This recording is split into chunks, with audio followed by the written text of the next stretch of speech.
Hello everyone. जब भी कोई लेडी प्रेग्नेंट होती है तो उसे मोस्ट कॉमन जो सजेशंस आते हैं, एडवाइसेस मिलते हैं, वो रहते हैं खाने पीने के बारे में। ये चीज़ें मत खाओ, ये इतना ही खाओ, ये खाओगी तो ये कॉम्प्लिकेशन हो जाएगा वगैरह वगैरह। ये सजेशंस, इनमें से कुछ मिसकंसेप्शंस होती है, कुछ गलत धारणाएं होती हैं जो कि जनरेशन्स में चलती आती है और सालों तक वो चलती रहती है। आज के वीडियो में हम जानेंगे कि ऐसे कौन से मिथ्स है, मिसकंसेप्शंस है जो कि प्रेगनेंसी में खाने पीने के बारे में चलती आ रही है और उनका साइंटिफिक आंसर्स क्या है। नमस्कार, I am doctor Shalaka Ingade. मैं एक maternal and fetal medicine specialist हूँ।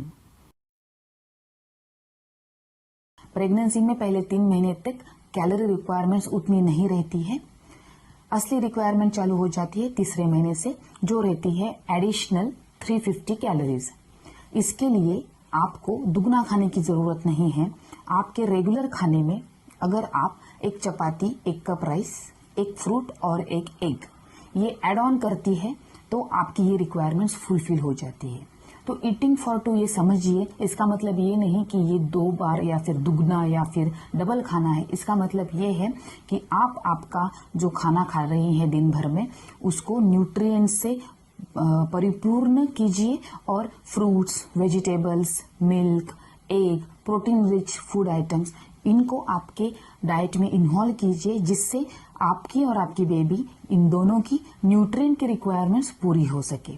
तो आपके क्वालिटी ऑफ फूड पे फोकस कीजिए, ना कि आपके क्वांटिटी ऑफ फूड पे।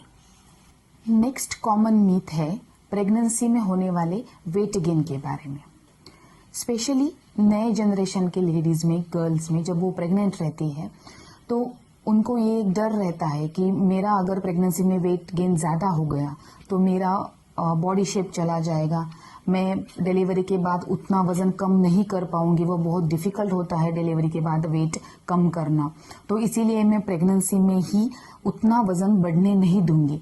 तो उसके लिए मैं रेस्ट्रिक्टिव डाइट करती हूँ। उसके लिए मैं उतना ही खाती हूँ जितना खाने से मेरा वज़न उतना ज़्यादा नहीं बढ़ेगा। ये एक गलत बात है, ये एक गलत धारणा है। पहली बात आप ये समझिए कि प्रेगनेंसी में जो भी वेट गेन होता है वो हर एक लेडी के लिए अलग अलग रहता है। वो डिपेंड रहता है आपके प्री प्रेगनेंसी के BMI पे, बॉडी मास इंडेक्स पे। मतलब आपके हाइट के अनुसार आपका जो वेट है प्रेग्नेंट रहने से पहले, उसके हिसाब से आप प्रेगनेंसी में कितना वेट गेन कर सकती है, उसका एक रेंज रहता है। तो इसीलिए जब भी आप प्रेग्नेंट रहती है तो आपके प्री प्रेगनेंसी वेट के हिसाब से आपको वेट गेन करना चाहिए। तो प्रेगनेंसी ये कोई आइडियल टाइम नहीं है जिसमें आप वेट लूज करना चाहें। तो इसीलिए रिस्ट्रिक्टिव डाइट या फिर कम प्रेगनेंसी में कम खाना ये बिल्कुल ही नहीं करना चाहिए, क्योंकि इसकी वजह से आपके हेल्थ पे तो प्रॉब्लम होता ही है, उसके साथ साथ आपके बेबी का वजन कम होना, जल्दी डिलीवरी होना, ऐसे बहुत सारे कॉम्प्लिकेशंस आप में और आपके बेबी में दोनों में आ सकते हैं। नेक्स्ट मिथ है पपया और पाइनएप्पल के बारे में। ये बोला जाता है कि अगर आप पपया या फिर पाइनएप्पल खाएंगे तो एबॉर्शन या फिर मिसकैरेज होने के चांसेस ज़्यादा होते हैं।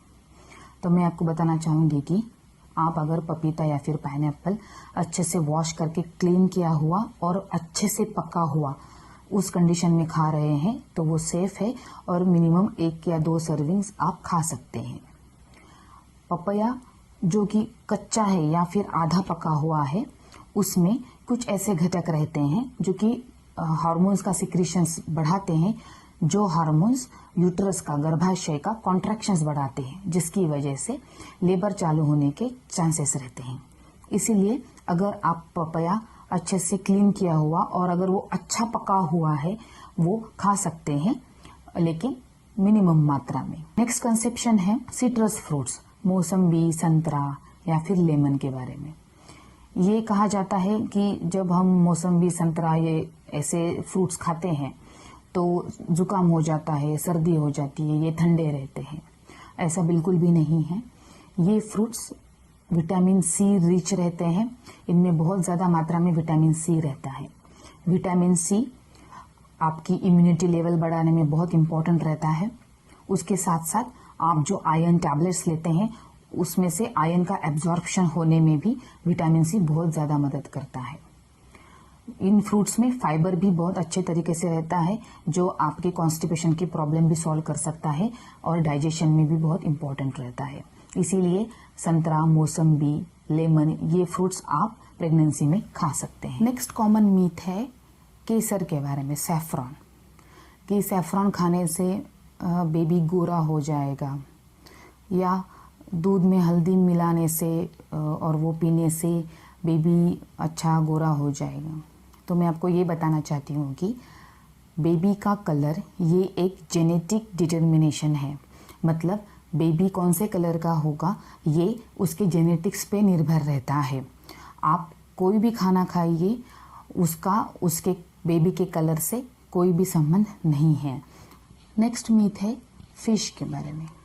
प्रेगनेंसी में फिश नहीं खा सकते, फिश खाएंगे तो वो बहुत गर्म रहता है, उसकी वजह से मिसकैरेज एबॉर्शन हो सकता है या फिर बेबी को स्किन एलर्जीज हो सकती हैं। तो ये सब गलत बातें हैं। अगर आप फिश अच्छे क्लीन जगह से ले रहे हैं, अच्छा क्लीन किया हुआ ले रहे हैं, फ्रेश कंडीशन में ले रहे हैं और उसको अगर अच्छी तरीके से कुक करके अगर आप ले रहे हैं तो फिश बहुत ही हेल्दी रहता है प्रेगनेंसी में। कुछ फिश में मर्क्यूरी कंटेंट बहुत ज़्यादा रहता है और वो डेंजरस हो सकता है प्रेगनेंसी में कंज्यूम करना, इसीलिए वो फिश प्रेगनेंसी में नहीं लेनी चाहिए। फिशेस जैसे कि सैल्मन फिश है, ट्यूना फिश, श्रिम्स, इसमें मर्क्यूरी कंटेंट कम रहता है, तो ये फिशेस आप प्रेगनेंसी में ले सकते हैं। जब भी आप कोई भी फिश प्रेगनेंसी में कंज्यूम करेंगे तो ये ध्यान रखिए कि वो अच्छे से क्लीन किए हुए हैं और अच्छे से कुक किए हुए हैं और एकदम फ्रेश है। आज के वीडियो में इतना ही। मुझे आशा है कि आपके मन में जो डाउट्स थे, जो कुछ गलत धारणाएं थी कि प्रेगनेंसी में क्या खाए, क्या नहीं खाए, कितना खाए, उसका आपको एक साइंटिफिक आंसर इस वीडियो के द्वारा मिल गया होगा। तब तक धन्यवाद।